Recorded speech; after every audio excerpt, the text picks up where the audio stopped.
Maybe big data has gotten too big. Whether you're a B2B marketer or a consumer brand, your data needs to be viable, relevant, and accessible so that Stirista can help you retain customers, acquire customers, and make it personal. Welcome to the Marketing Stir podcast by Stirista. Probably one of the most entertaining marketing podcasts you're going to put in your ear. I'm Kevin, the producer here at Stirista. The goal of the podcast is to chat with industry leaders and get their take on the current challenges facing the market. And maybe we'll have a little fun along the way. In today's episode, Rowena Humby, CEO of Starcount, joins Vincent and Ajay to chat about her origins in marketing, the importance of context and analysis in consumer-focused data, and Starcount's future in the U.S. market. Ladies and gentlemen, hello and welcome to another episode of Stirista's The Marketing Stir. I am your host, your happy host, Vincent Petrofessa, the Vice President of B2B Products and Partnerships here at Stirista. Oh, I feel like it's been so long since I've talked to you, but it hasn't been that long. I've missed you though. I've missed you. I missed a lot of things about this podcast, and we'll get into that in a moment, but it is great to be back. Ladies and gentlemen, if you forgot, if you're tuning in for the first time, maybe people are telling you about it, welcome. If you're not familiar, Stirista, let's talk about the company behind the podcast. That's just for a few seconds.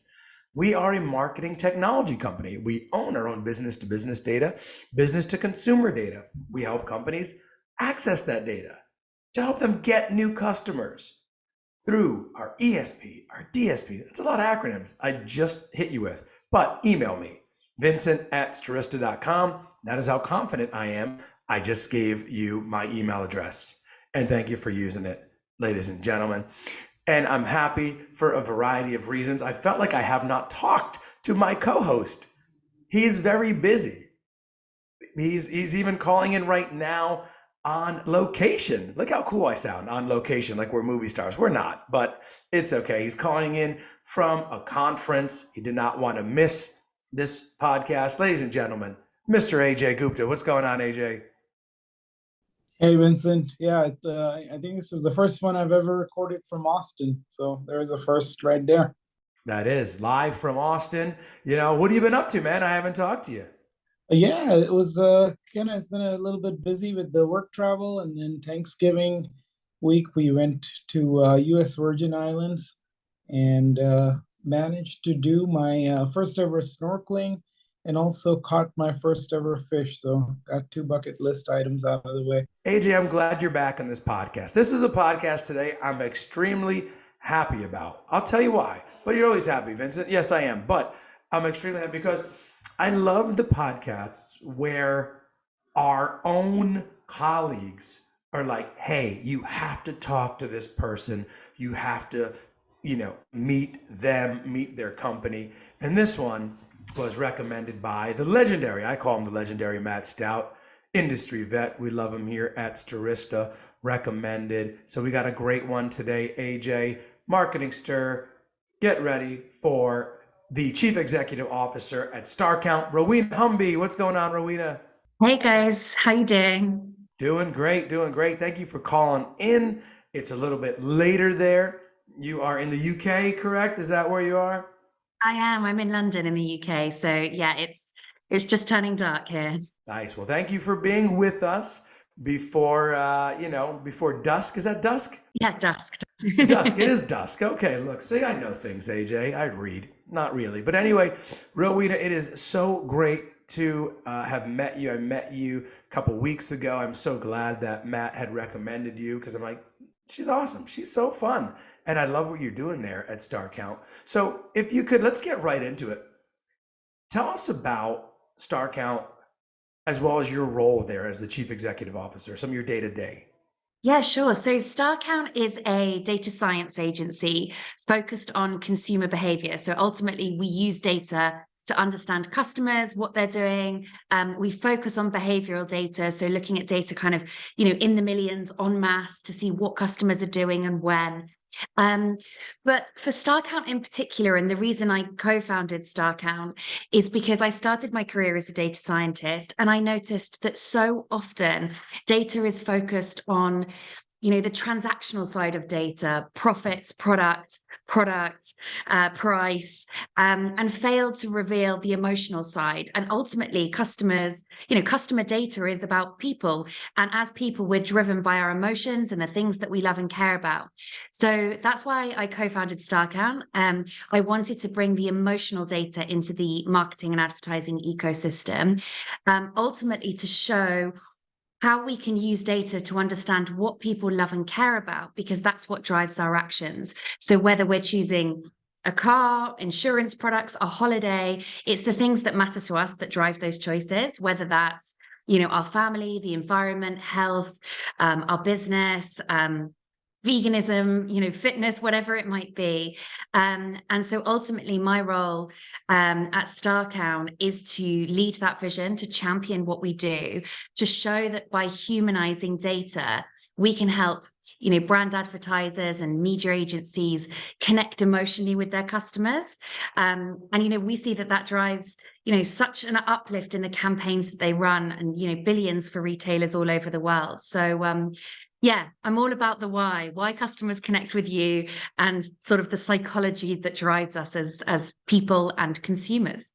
I love it. And you could already tell that your passion shines through on what you do in the company. Rowena, because we talked about this, and again, Matt had told me some great, things about you. I love your origin story, if we will, right? How do you get started in marketing? Yeah, good question. So I guess it was kind of in the stars for me. I was always going to probably end up in this industry because my parents were pioneers in it. So my dad is Clive Humby, my mum Edwina Dunn. They founded the business Dunn Humby. Gosh, when did they found it? Before I was born. They had me during the early days of the business. Their big break was when they met Tesco here in the UK in 1995, and they helped launch Tesco Clubcard, which was transformative and took Tesco from, one of the third biggest supermarkets to the first, and they've never been knocked off that position since. And since then, they went on to launch loyalty programs all over the world. They did Kroger in the US. I believe dunnhumby is now called 8451 in America. And so, yeah, so I grew up, I guess, you understanding consumer behavior. I like to tell the story that when we used to go to a restaurant as a family, we'd sit around the table and we wouldn't talk to each other about our lives necessarily. We'd analyze everyone else in the restaurant. So we'd look at all the other tables around us and we'd be like, oh, do you think that's a first date? No, definitely date 2 or 3, but he's definitely more into it than she is. So always collecting the data, always analyzing people.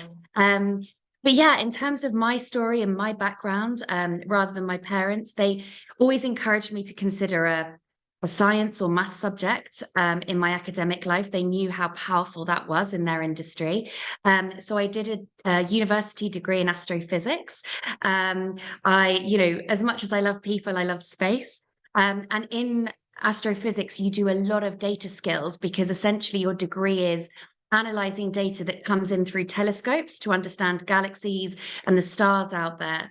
So I learned a lot of my academic technical side from my time at university and school. But yeah, when I finished uni, I had no intention to go and work for my parents. I wanted to go backpacking and traveling. But they offered for me, they'd just sold dunnhumby actually the year before I left uni. They did retire for a little bit, but I think they got the itch and wanted to come back.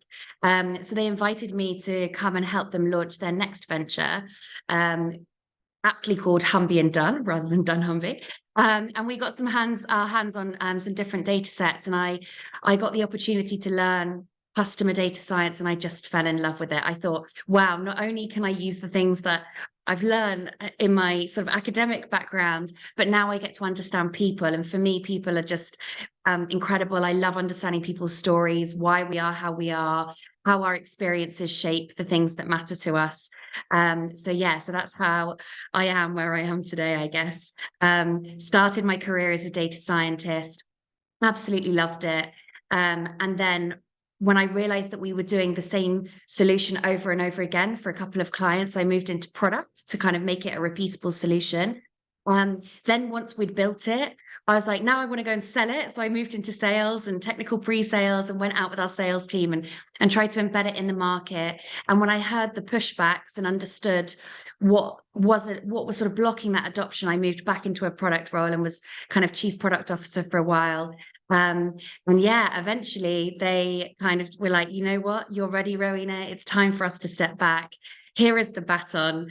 Best of luck. And yeah, promoted me to take over the business.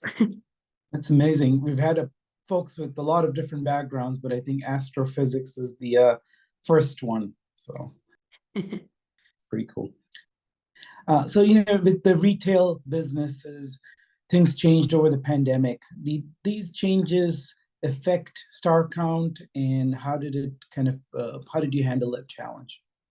Yeah, absolutely. So we actually relaunched Starcount during the pandemic. So as I mentioned, my parents had stepped back. I'd just stepped into the CEO role, and things were going fairly smoothly. But when then the pandemic hit, and we had to change a lot. So Starcount was originally launched. To take a step back, Starcount was actually originally launched as a consumer-facing app. So the idea behind it was that you could follow your favorite stars on this app, and it would curate all of their top content into a single news feed for you. So my parents and I were kind of brought in to help them with their monetization strategy.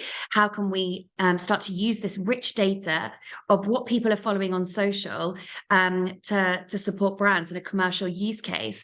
And my parents got so excited when they saw it because they were like, hold on, this data is structured the same as the supermarket data, but rather than it being the combinations of items you're putting in your shopping basket, it was what are you putting in your social news feed? What are you choosing to follow and consume? And therefore, it was an indicator of not just what you bought, but what you loved and cared about. So the business was very focused on things like sports, celebrity, entertainment, and TV when we first joined them. When we got involved, because of the dunnhumby name, we had a lot of retailers reached out that wanted to do a dunnhumby. So we had a big part of our business that was very much focused around retail consultancy, helping retailers with location planning, marketing, etc. And we started to see that this emotional data that we were pulling from social to show what people loved and cared about had a real place for retail brands, because whilst the products we choose are what we buy, the reasons we choose them are the things that we love and care about. So yeah, while the business was growing before the pandemic, we were very focused on that. The retail consulting side of the business kind of funded the development of the product.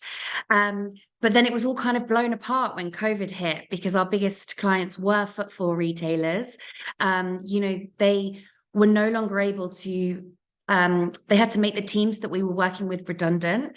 And so unfortunately, we had to end our relationships with them at that time. So it was a kind of baptism of fire for me, 3 months into the role and all of this change. But so I started thinking, gosh, what else am I going to do? What would I want to do for my career?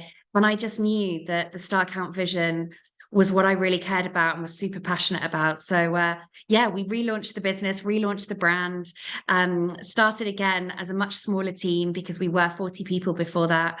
And now we're growing again and doing great things. So I'm so glad we did it, because it's now is the time. Yeah, it's great. I know these decisions are always tough, so glad that it's worked out very well for you. And I know you guys are always innovating, and there's some big plans coming up for expansion in the next couple of months. Would love to hear about that. Yeah, absolutely. So the big exciting move for Starcount is that we're coming to the US. So we've built our data product here in the UK. And, the social media data I mentioned is, of course, global. So we have it in all markets around the world. We have this incredible graph where we analyze the combination of things that people follow on social to understand what they love and care about. So to just talk about that for a second, it's, you could both follow a cycling brand, but one of you follows that cycling brand alongside Greta Thunberg and Greenpeace and UN climate change, you have an environmental mindset, whereas the other one might follow it alongside a fitness brand, a sports nutrition brand, fitness media. It shows you have a fitness mindset. So it's both bought a bike, but two different reasons for buying that bike. One is to reduce the carbon footprint. One is for fitness reasons. And marketers can really benefit from that, from understanding, what is the emotional connection from that purchase and how they can then use that in creative and targeting to create more effective campaigns. So that solution that we have is global. However, as you guys are probably fully on top of, we've been through a lot of changes recently where, data legislation has changed, GDPR in the UK, we've got the California Privacy Act, a lot of more protection around how people can use data. And also our clients wanted us to think about, wow, these campaigns you're creating for us from a retention point of view in CRM are driving these incredible performance uplifts. How can we also use this for acquisition? So those two activities in turn, the data legislation evolving and our clients wanting us to move from retention through to acquisition, sort of brought me full circle and thinking, so what could this data product be that we build? And we ended up connecting the social media data of what people love and care about to geography.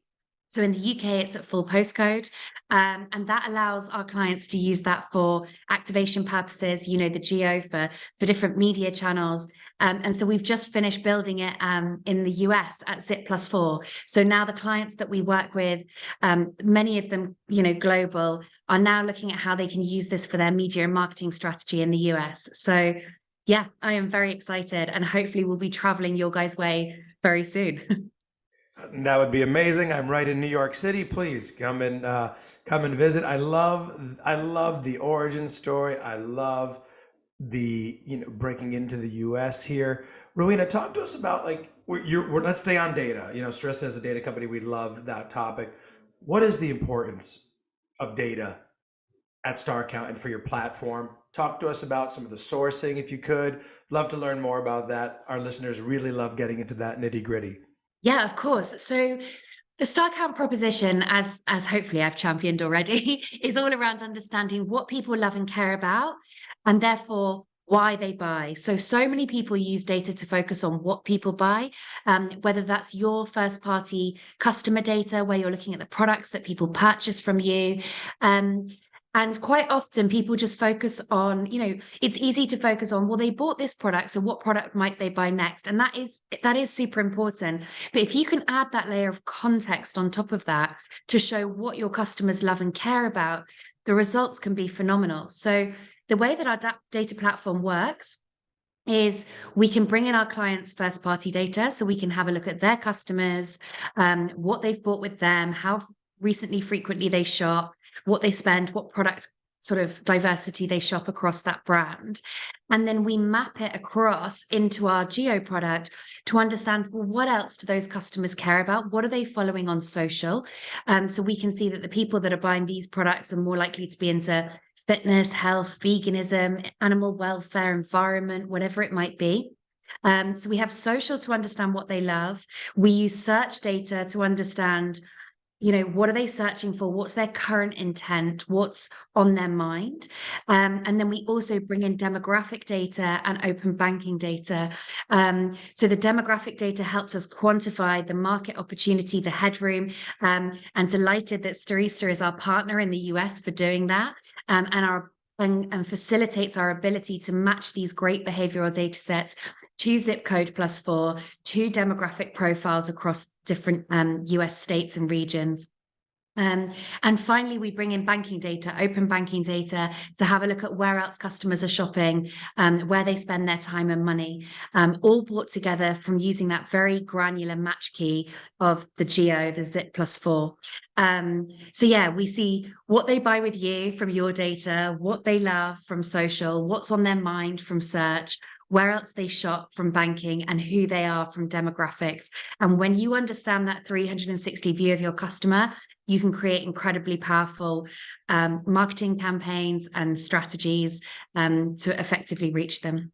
I love it. I love it. And Starcount and Stirista, ladies and gentlemen, you heard it here first, the partnership.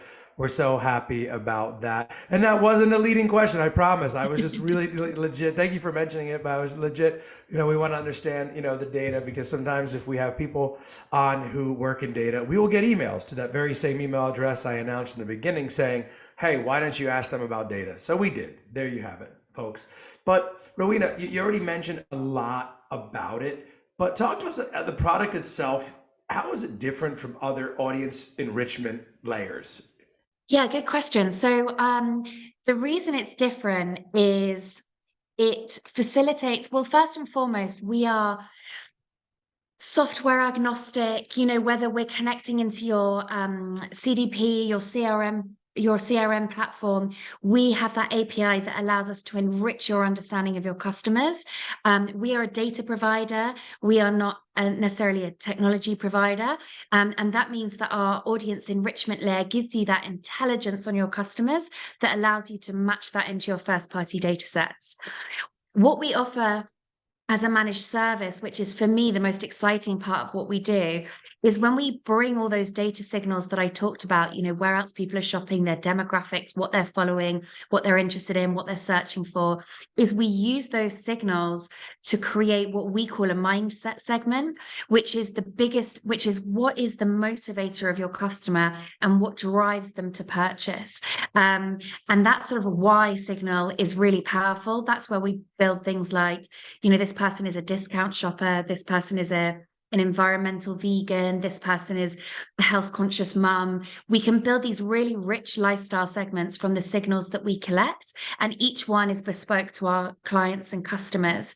And that facilitates quite a unique audience enrichment layer where typically the data sets that you have to enrich your customer data can be quite demographically led, and can be understood from surveys. We find a lot of people traditionally understand why people shop with them from survey data, but we take it that extra layer forward because we understand the why, but we can connect that back onto data sets, whether that be clients' first-party data, or we also work with media agencies and publishers to append those signals onto different touch points across media channels so that you can also activate them for acquisition purposes.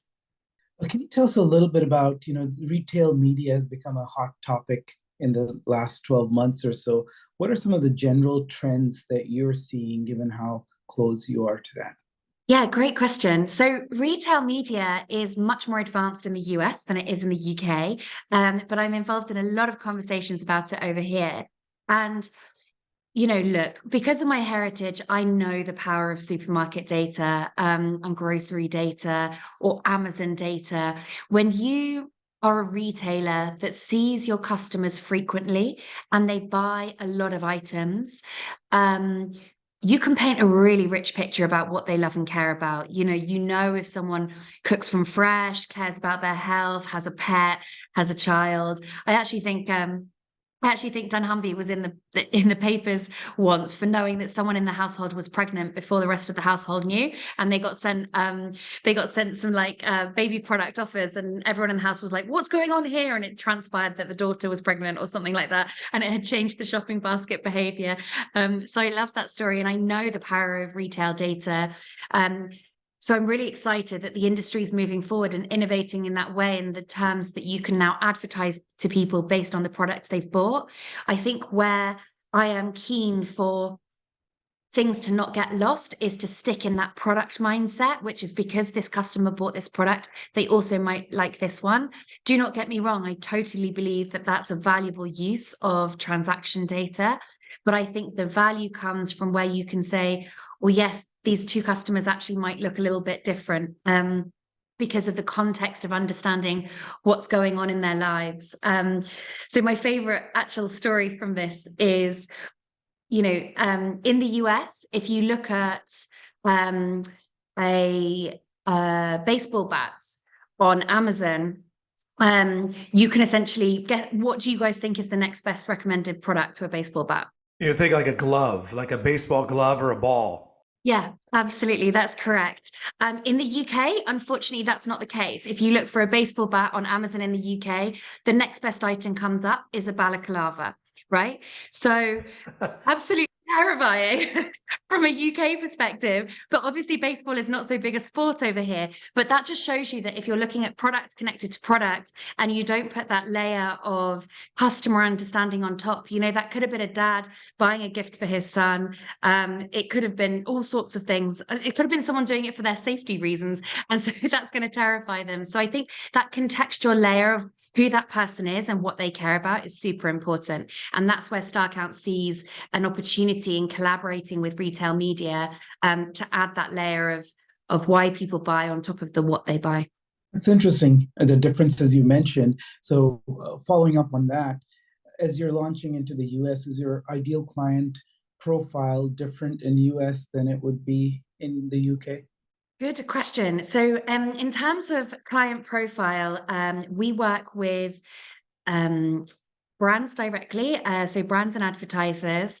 And you know what, when we started, we thought we would be very focused on brands that are very obviously emotionally led.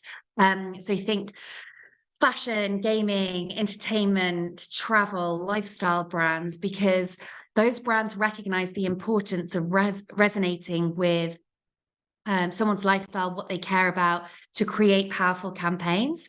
So we do work with a lot of advertisers in that space.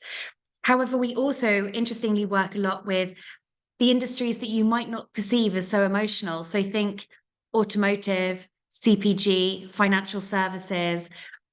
Those are still actually very emotional purchases. If you think about when you're buying a car, if you think about when you're choosing insurance, you're usually going, it's either a high value purchase or you're doing it because something in your life has changed drastically. So to understand what matters to that person, the things that they care about, it can be transformational in creating good marketing and successful campaigns for those industries. So we actually have a lot of clients also in things like automotive, financial services, telco, and CPG. So yeah, all spectrums of brands we can work with, and especially those that want to champion the reasons that customers connect with your brand. And we're also looking to work with media agencies and publishers. This data is a powerful audience targeting capability. And so as we move into the US, we'd love to grow our relationships that we already have with the global media agencies here in the UK and extend their usage to a US product. And also to start working with some of the amazing, US media owners in whether that's the US Postal Service, whether that's the connected TV endpoints, whether that is programmatic and out of home. All of those are things that we do here in the UK that are very successful. So yeah, excited to take it forward in the States. That's amazing. And I know there's a lot of those type of companies listening. So, keep a lookout, ladies and gentlemen, for Rowena and Starcount. Talk to me about Starcount as far as, you relaunched during the pandemic, right? What was the inspiration behind that decision? And what kind of opportunities did you see in the market? So we relaunched to really focus on this new, exciting ability to connect data sets together. I'm a strong believer in having as many signals as you can to understand your customers. And there's a lot of restrictions now in how data can be used from privacy and legislation laws that have come about. So the reason we relaunched Starcount was to focus on an algorithm that can take the signals from multiple data sources and combine them together to create an understanding of audiences from across different data sets. So really the relaunching of Starcount was very much about taking all the R&D that we'd done previously, knowing that our bread and butter was using the data to understand what people are passionate about, what matters to people, but creating a data platform that allows people to know that when they match their data into that, they're doing it in a privacy first way that's future-proofed against all future data legislation changes. I think anyone who works in the world of data knows that you have to be on your toes these days. You have to be thinking privacy first, thinking transparency. But we don't want the world to go backwards and lose the value of those brilliant data sets that are out there. So really for us, it's about creating a place, a platform for people to use the best signals from across different data sources, combine them, and use that to basically best understand their customers so they can speak to them relevantly, engage them in the things that matter to them, because that's better for both brand and customer. Yeah, I love it. And then let's talk about the name. We didn't get into the name, the origin of the name Starcount. Where does that come from? Yeah, so the origin of the name Starcount. So as I mentioned earlier, Starcount originally started as a consumer-facing app where a user could essentially connect all of their social media accounts and choose which stars they wanted to follow. So, the big stars at the time were, the football clubs, Justin Bieber. Who else did we talk about all the time? I'm trying to remember. Carly Rae Jepsen, Spy. And essentially the idea was that you could connect all of their content into one news feed, so you weren't having to log on to each of the different social platforms. The consumer-facing app no longer exists and is no longer part of the business.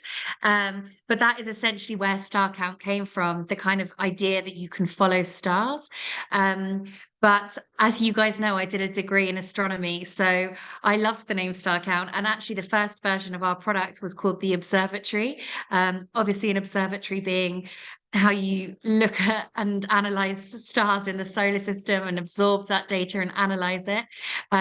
So yeah, we called it the Observatory for many years, but have renamed the platform now because ultimately I've been persuaded that we're about humanizing data and thinking about people, not stars.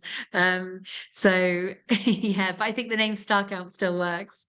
Here's a fun one we ask all of our guests, and we always get some pretty interesting answers. So I'm sure you get a lot of LinkedIn messages, most of them unsolicited. What's a message that you get excited about and you respond to? And then what's something that really annoys you? Oh, goodness, good question. Yeah, I mean, having CEO in my role title on LinkedIn means that I get outreach to by all kinds of companies, B2B companies, HR services, legal, finance, sales, marketing, creative, employee well-being, safety, office spaces. So I really am bombarded with a lot of sales outreach emails. And I'm trying to think I can tell you what annoys me. What annoys me is when people send me follow-up emails being like, has my email annoyed you? And it's like, but in terms of when you get it right, when people get it right, I think it's a combination of right message, right time, right place. The best messages are those that sell the problem. They remind you that this is a challenge that you have as a CEO, as that business professional, and championing what Starcount stands for.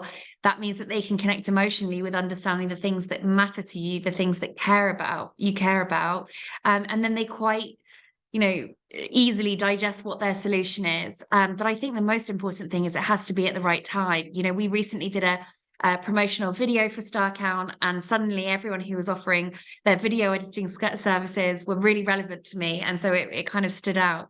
But I also must admit there are some really funny people out there and some brilliant outreach emails that you get, and those ones where I don't know, they've got a funny picture or they joke about it being written by ChatGPT. They make me laugh and smile in the middle of my working day. So those guys have to get a thumbs up as well. All right. Sounds like humor is the key to your inbox. Potentially. So I noticed you are on the board of the Female Lead. Tell us a little bit about that organization and its importance to you. Yeah, so the Female Lead is a charity foundation. It's a not-for-profit, and it was actually started by my mum, Edwina Dunn. So Edwina set it up after she finished working as a passion project. When mum was working with these global retailers all over the world, she was so often the only woman in the room. She very rarely saw another woman at the level that she was operating. And I know that I wouldn't be doing what I'm doing today. I wouldn't be an entrepreneur. I wouldn't be a CEO if it wasn't for her. She is my role model, and she makes me feel like it's possible. She makes me feel like, there's never a right time to take these risks, and that we can do anything that we set our minds and hearts to. So role models are so important, and my mum recognized that. So she set up the female lead on the belief you can't be what you can't see. And she wanted to create a celebration of women in all kinds of industries and roles to inspire other young girls to imagine bigger and greater careers for themselves. So the project started as a book. She interviewed 60 incredible role models and created a beautiful book of their photographs and their stories. And we've actually now got a book into every school across the UK and US through the work that we do on the foundation. And the idea is to inspire girls to think differently. What we never expected doing this work for young girls is how women of all ages would react. So over COVID, the social media following of the female lead blew up. We've now got 8 million followers across our social media accounts. And what we're doing now, and what I'm so happy to be a part of, is we're staying true to what we do best, and we are analyzing the data on women to try and show what matters to them. So much like a customer segmentation of first party data, we are now having these conversations on social with these 8 million women. We're seeing the topics and themes and conversations that unite them, what divides them. And then we're then running surveys and polls to deep dive into those things that matter to women. And we're actually collecting all this data, and we've started to be able to prove that, lo and behold, women are not all the same. We do not want the same things. And the idea behind that is to help have the conversation that, women are still not running enough businesses. They're still not in enough leadership positions. They're still taking on a lot of the unpaid care. And yet they are some of the biggest shoppers and household decision makers. So they need to be represented at the top of organizations. So we want to use this data to debunk a lot of myths and to prove the things that would actually make a difference for women, with the aim to improve their success and help them take the lead in their lives. So yeah, I do that one day a week alongside Starcount, and I absolutely love it. And I also do a lot of work championing women in data and technology, because there's certainly not enough of us there. I love that. Thank you for that work, and shout out to mom too. Thank you for mom for creating that. So Rowena, let's talk about the fun side, right? Let's talk about what you like to do for fun. Some of your hobbies. What's your Premier League team, right? Talk to me about that. Oh goodness, I don't watch football, but don't say that, because we've actually just started working with a couple of the Premier League football clubs here in the UK. Well, they listen to it. They listen to the podcast, so be careful. Say you just love them and that's your favorite team. I'm kidding. I love them all. I love them all. I love them all. Yeah, my favorites, all of them. I mean, you can probably tell that my main passion is my job. I don't know if that's an embarrassing thing to say, but I'm blessed that I come to work and I absolutely love what I do. I do need to decompress though, because obviously running your own business is hard and overwhelming, and it can be, exhausting sometimes. So to decompress, I love cooking. I'm a big fan of cooking. I love walking and swimming. But yeah, I guess really what lights me up is other people. So spending time with my friends and family, going out for dinner, cooking for them, going on long walks. Those are the moments that I'm happiest outside of work.